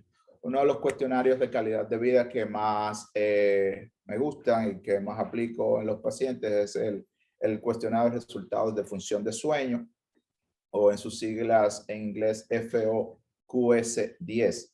Hay uno que es el FOQS30, porque tiene 30 ítems o 30 preguntas, y este es el FOQS10, que es más reducido, solamente con 10 preguntas o ítems. Entonces, vemos que la literatura está bañada también de artículos que favorecen que se valore el paciente de una forma más general, de una forma más holística. Por ejemplo, este artículo de Samantha Time, Tucker Woodson, en el cual se valoraban se medían los resultados de la apnea del sueño más allá del índice de apnea y hipopnea, concluía diciendo que no se debe de valorar exclusivamente el síndrome, los resultados en una terapia quirúrgica con los hallazgos polisonográficos, sino que hay que valorar múltiples factores. Igual que este artículo de Jonathan Hobson habla lo mismo, él inclusive le da importancia en su artículo a la severidad de la sintomatología, le da participación al paciente, cuál es la sintomatología clínica que hace que el paciente acuda a la consulta. Este artículo nos permite ver un panorama diferente, porque uno de los resultados que aporta es que dependiendo la valoración del paciente, la valoración de los resultados, el éxito de una cirugía para apnea del sueño puede oscilar desde 39 hasta excelentes resultados de un 94%. Entonces, podemos concluir diciendo que el síndrome de apnea del sueño tiene múltiples variables, y por tener todas esas variables es necesario que se cuente con múltiples parámetros para valorar los resultados postquirúrgicos. Es cuanto.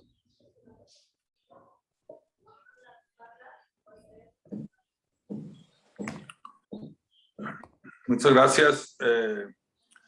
Muchas gracias, doctor Marcos, por la presentación. No sé si puedas dejar de compartir para poder darle a las últimas cositas de este webinar. Como pueden estar viendo, te cambié de aparato para ver si no tenemos el mismo problema de ahorita. Como pueden ver, la situación de la apnea y del sueño y del ronquido, pues son variables que vemos en estos pacientes y no solamente pensar en que un parámetro es el parámetro de éxito, pues es el que nos va a ayudar para poder corregir este tipo de problemas, ¿verdad? Entonces, vamos a ver si puedo compartir la pantalla y poder pasar los últimos. Otro que salga en tu pantalla, ok. Perfecto.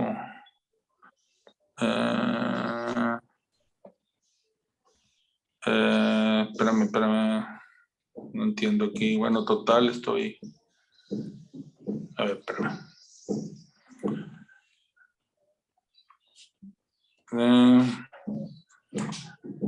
Bueno, más que nada, quiero compartirles unas imágenes de nuestro libro, donde podemos hablar sobre los resultados postquirúrgicos. Era lo que más que nada quería presentarles. Y obviamente el paladar, la faringe y la imagen en la porción posterior. Créanme que no podemos ser tan subjetivos como somos en otras áreas. Subjetivo quiere decir que damos de alta al paciente cuando se siente bien.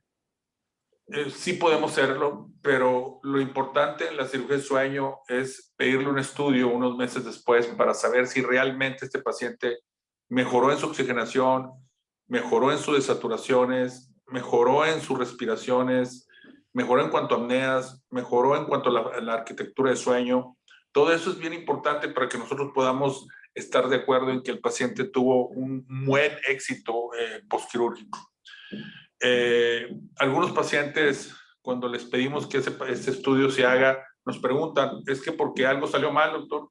Yo les digo a mis amigos que si lo pueden, ese estudio hacerlo lo más accesible posible para que el paciente se lo pueda hacer, nos va a dar mucho más conocimientos, mucho más datos que el darlo de alta de manera subjetiva porque el paciente se siente bien o porque el paciente fue a roncar. Que uno de los problemas de dar de alta a un paciente porque dejó de roncar es que puede llegar a tener una apnea silente, que es algo que es muy común que tengamos en este tipo de pacientes, ¿verdad? No sé si tengan alguna pregunta con los asistentes que podamos contestarle a alguno de los ponentes. Con mucho gusto estamos a sus órdenes.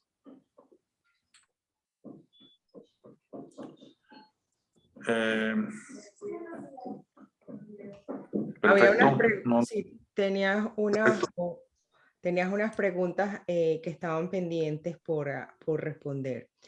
Y esta pregunta era sobre la parte de si el paciente acude por ronquido y el colapso anteroposterior, entonces, y el estudio pues habla de qué parámetros utilizas para elegir el colgajo gulopalatal o la palatoplastia. Claro. ¿Cuáles serían los criterios? De hecho, esa es una de las cosas que más nos empujaron a tratar de cambiar. El colgajo gulopalatino lo reportaron en los 90s, el grupo de Stanford, el Dr. Powell, Raleigh, como una alternativa a la gulopalatofaringoplastía. Como su nombre lo dice, es un colgajo, es una incisión en espejo de la mucosa anterior de la úvula y un triangulito en la parte superior. Y esa úvula se sutura hacia arriba, como una especie de cortina, para que disminuya de tamaño la úvula y le dé un poquito más de vibración o de mayor resistencia a la vibración del paladar. En algunos paladares eso le va muy bien, en un colapso anteroposterior, como comenta el doctor. El problema es en un paladar vertical. En un paladar vertical, cuando el espacio retropalatal está muy comprometido, el darle más peso a la línea media empeora el espacio retropalatal y doblamos más la pared posterior del paladar con el colgajo y eso causa que no tengamos tan buenos resultados con un colgajo gulopalatino. Entonces ahí es donde debemos de pensar en una palatoplastía, en una técnica de de rigidez palatina avanzada, que puede ser desde hacer un capso, que es lo que comentó el doctor Richard, que es una técnica de rigidez faríngea, quitando un rectángulo de mucosa y suturándolo, que puede ser con cauterio, puede ser con técnica fría. Pueden ponerse implantes si quieren, aunque ya han caído en desuso, pero durante un tiempo se utilizaron. Pero también se puede hacer técnicas con suturas barbadas que se colocan dentro del músculo y hacemos que cambien un poco los vectores de los músculos, y también le dejamos algo de fibrosis al paladar, y eso ayuda a que el paladar resista la vibración. Esas palatoplastías anteriores nos ha ido bien. El doctor Boyd Gillespie en Memphis ha presentado su técnica de palatoplasty procedure con suturas barbadas. Él lo hace en el consultorio, no le hace amidalectomía, es un paciente con un colapso anteroposterior, y le coloca la sutura en una manera como de un corsé, pasando de un lado al otro para darle rigidez a la faringe. Esa es una buena técnica. Podemos hacerlo durante el procedimiento quirúrgico también, pero si se fijan, cada vez son menos destructivas las técnicas, son más de reacomodación y más de remodelación que de corte o de destrucción, ¿verdad? Entonces, hay que ver el tipo de paladar.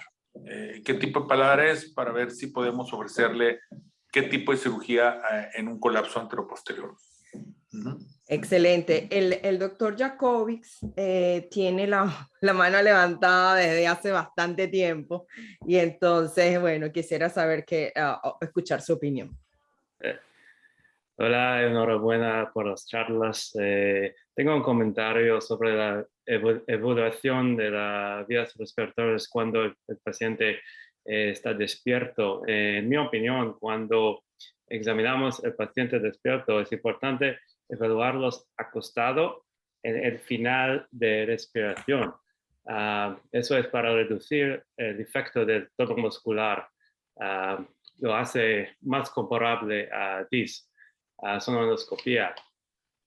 Y otro comentario, en mi técnica para el tratamiento del ronquido, que es palatoplastia con ventanas laterales, me aseguró de estabilizar mediante suturas barbadas a la aponeurosis. De lo contrario, creo que existe un mayor riesgo de recurrencia si solo suturamos los tejidos blandos como en la palatoplastia anterior. Muchas gracias por las charlas. Gracias por sus comentarios, doctor. Y una pregunta que hacían era que si en el consultorio, ¿cómo pueden evaluar o cómo pueden ver un paladar vertical? Si es posible reconocerlo. Claro, sí es difícil, pero estamos ahorita tratando de juntar casos de paladares verticales y cómo se comportan en la exploración, en el consultorio, en la cavidad oral, en una exploración de cavidad oral. Lo que podemos adelantar de ese trabajo es que hemos visto que los paladares verticales tienen un punto K muy elevado. El punto K, el dimple point, que le pedimos al paciente que haga una consonante con la boca abierta cuando le estamos viendo la faringe y que diga que, hemos visto que es muy alto en un paciente con paladar vertical. No es una regla, pero en la gran mayoría de los pacientes con puntos K o dimple point muy elevado, esos pacientes, en lo general, es un punto K que nos indica que el paciente es un paladar vertical. Pero si se fijan, el paladar vertical, pues se nota cuando le pedimos al paciente que respire por la nariz y vemos cómo el paladar cae, como si fuera Claro, en algunos pacientes, como el que yo presenté, pues se nota muy espectacularmente, pero en algunos tenemos que irnos al DICE para ver cómo se comporta ese paladar por detrás, ¿verdad? En la zona de la orofaringe o la rinofaringe. Pero sí es importante empezar a trabajar y en dilucidar esas variables anatómicas en el paladar. Una última pregunta. ¿Las suturas barbadas tienen efecto en el paladar similar a los hilos tensores faciales? Como dijo el doctor Offer, es muy importante que sea fijo a un tejido rígido, en este caso la aponeurosis de la espina nasal posterior, en el tejido alrededor del ámulus pterigoideo o en el rafé pterigomandibular. Si nosotros colocamos la sutura barbar de mucosa a mucosa, tarde o temprano se va a desgarrar y no va a tener una buena tracción. ¿Qué es lo que pasa con los hilos tensores en la cara? Como no se hace una disección como la deep plane retidectomy, pues obviamente la mucosa, los tejidos a tejido blando por lo general dan de sí. Y los hilos en la faringe, lo que nosotros queremos es que haya una tensión y un cambio en el vector. Entonces tenemos que usar las zonas rígidas que tenemos en la faringe. Y las 3 zonas rígidas que tenemos en la faringe es la espina nasal posterior, la poneurosis de la espina nasal posterior, el ámulus pterigoideo y el rafé pterigomandibular, que son las marcas más importantes cuando hacemos cirugía de faringe y paladar. Excelente. Rodolfo, te quería preguntar, a veces el paciente es un combo de cosas, entonces uno le observa la nariz, tiene una obstrucción desvioseptal o hipertrofia de cornete, pero cuando le llega a ver la boca parece un hipopótamo, entonces la lengua es gigantesca. Entonces, cuando se suman todas estas deformidades que pueden alterar y dar el colapso, fundamentalmente la lengua cuando se va hacia atrás, la lengua de grado 4 que colapsa todo, apenas es posible ver el paladar menos la úvula. ¿Haces la cirugía en partes, lo haces en episodios o lo haces todo junto? Sí, lo hemos hecho. De hecho, la cirugía multinivel es faringe, paladar, amígdalas, lengua, epiglotis. Nariz, por lo general, lo hacemos en otro tipo de cirugía. O sea, hacemos cirugía de nariz y después hacemos la cirugía de faringe, aunque es común que hagamos la cirugía de faringe en combinación con cirugía de nariz. La situación es el tercer pagador. Aquí en México, los seguros, que en algunos lugares dicen seguros prepagados o medicina prepagada, por lo general, cuando son 2 niveles de atención, es complicado que cubran 100% las 2 áreas. Entonces, eso hace que tengamos que hacerlo en dos estadios diferentes. Primero nariz y después faringe. Pero quiero decirles que médicamente sí se puede hacer la cirugía de nariz, cirugía de lengua, cirugía de faringe, cirugía de paladar y cirugía de epiglotis al mismo tiempo. La conjunción de esas cirugías nos puede hacer una conjunción de complicaciones. Por eso tenemos que tener mucho cuidado en este tipo de procedimientos. Pero si ustedes pueden hacer la cirugía de nariz, aprovechando que el paciente tiene una patología nasal y tiene apnea del sueño, es donde nosotros hacemos un DICE también y así estamos viendo la vía respiratoria inferior, la vía respiratoria superior en todo su aspecto. Le hacemos la endoscopia del sueño antes de la cirugía de nariz, le hacemos la cirugía de nariz y unos meses después, ya con la endoscopia del sueño está bien estudiada, nos vamos a la cirugía de faringe, ¿verdad? Paladar o lengua. Pero sí, tenemos que ver que dependiendo de nuestros servicios médicos que tengamos y del tercer pagador, qué nos conviene más hacer. Pero más que nada, médicamente sí se puede hacer todo al mismo tiempo. ¿Y utilizan poco el láser en cirugía? El láser de CO2. Realmente, la única técnica proscrita por la Academia Americana de Sueño es el láser. El láser tiene cierta función en ronquido primario, pero no en apnea. Si el paciente ya tiene algo de apnea, ya no está indicado. El láser es una técnica cortante. Y lo que nosotros queremos es volumétrica, lo que queremos es modelación y cambio de vectores, ¿verdad? Y el láser, pues la verdad, pues no hay mucha ventaja con un cauterio, sinceramente, o con una radiofrecuencia de resección, ¿verdad? Y aerosoliza bastante más que un bronce. ¿Tienes alguna pregunta más, Jackie? No tengo ninguna otra pregunta más. Vamos a pasar entonces ahorita a mostrar lo de el Congreso Panamericano, que pues lo tenemos ahora para el 25 al 27 de junio del 2022. y esto es nuestro, el link para la página. Nuestro Congreso Panamericano va a ser en Orlando y ya empezaron, pueden inscribirse, que empezaron esta semana, empezaron los registros. El programa también ya lo tenemos bastante completo. Tenemos ya más de 300 speakers. Tenemos el Call for Sign, o sea, la aplicación donde usted, que lo tenemos hasta el 1 de marzo del 2002, y pueden en Call for Sign pueden hacer solicitud de presentaciones orales, de póster, de conferencias de expertos o de paneles, también pueden hacer solicitudes. Tenemos nuestro hotel, que es el Caribe Royal, y que para hotel ya tenemos también para las reservaciones hechas se pueden hacer. Tenemos esta es la habitación que es un Royal King Suite, que tiene estos precios por el hotel y que ellos pueden, esto es muy importante, que sobre todo pensando en pandemia, que además tenemos, si lo queremos cancelar 5 días antes, es free la cancelación. Pero además tenemos de eso, tenemos la villa, que es para 6 personas, o sea que pueden ir con la familia completa, y eso tiene 2 habitaciones y además, pues bueno, tienen estos espacios familiares, pues muy lindos.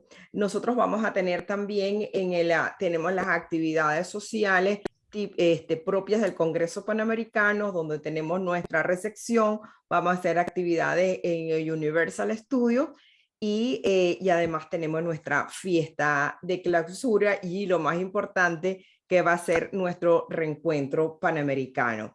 Así que nosotros le estamos deseando desde el Congreso Panamericano una feliz Navidad, y desde ya pueden inscribirse. Tengo al presidente del Congreso, que es el doctor Pablo Stolovisky, lo tengo también, está presente, y quisiera saber si tiene algunas palabras. Bueno, muchísimas gracias, Jacqueline. Estamos muy ansiosos por verlos allí en Orlando. Tenemos un programa excelente. El doctor Lugo, que presentó hoy, está como uno de los expertos en el programa de SLEEP, junto con el doctor Jakubowicz y otros como Batista. Eso en la parte de SLEEP. Y tenemos, como dijo la doctora Jacqueline, más de 350, y que esperamos que se inscriban pronto y que hagan su reserva en el hotel para que puedan estar todos juntos con nosotros festejando la reunión post pandemia. Muchas gracias. Bueno, entonces estamos ya. Muchísimas gracias por el excelente panel y webinar que organizaron, y de verdad que excelente asistencia y gran motivación. Y bueno, estamos cerrando entonces diciembre. Héctor. Bueno, sí, realmente muy buenas exposiciones. Rodolfo, Karina, Richard y Marcos han hecho una exposición muy buena de todo esto. Este gran problema que aqueja a todo el mundo, ¿no? Realmente es un problemón. Hoy cumplimos el curso número 21 de la Panamericana, y como presidente de la Asociación Panamericana quiero agradecerles mucho. Primero la concurrencia, que ha sido mucha, hoy ha sido bastante, y que ha sido bastante en todos estos cursos. Quiero agradecerle mucho a Roy Casiano, que facilita la base de la Universidad de Miami, que bueno, todos los sábados que hemos concurrido en todos estos congresos y cursos, ha sido muy buena y muy efectiva. En lo personal sigo enviando toda la información a través del boletín de la Panamericana, que llega mucho, tiene una base de datos amplia y llega a todos lados, y insistir mucho en el tema de que, bueno, nos toma un descanso ahora de fin de año, pero bueno, en junio tenemos el Congreso Panamericano, el cual descarto que va a ser muy bueno como siempre. Por suerte comenzó la presencialidad y ya nos pudimos ver en la Academia Americana, y ya los congresos están presentes y ya nos vemos, y ya vamos a poder compartir mucho en Orlando, como es un lugar tan atractivo, ¿no? Pero fundamentalmente, llegado a fin de año, quiero enviarle un feliz Navidad a todos, que la pasen muy bien, que la pandemia nos deje vivir más, que podamos estar un poco libres como éramos antes de que apareciera este famoso virus, y por sobre todas las cosas, un feliz Navidad a todos y un feliz año nuevo. Que puedan disfrutarlo con su familia, con sus amigos, que puedan tener reuniones que satisfagan todo lo que no pudimos hacer en estos años de encierro. Así que feliz Navidad a todos, pásenlo lindo y mucha suerte. Bye, feliz Navidad. Bye, feliz Navidad a todos. Adiós, feliz Navidad, felices fiestas, chao. No. Ahí está. Muchas gracias. Feliz Navidad. Chao. Navidad para Chao. todos. Chao, chao.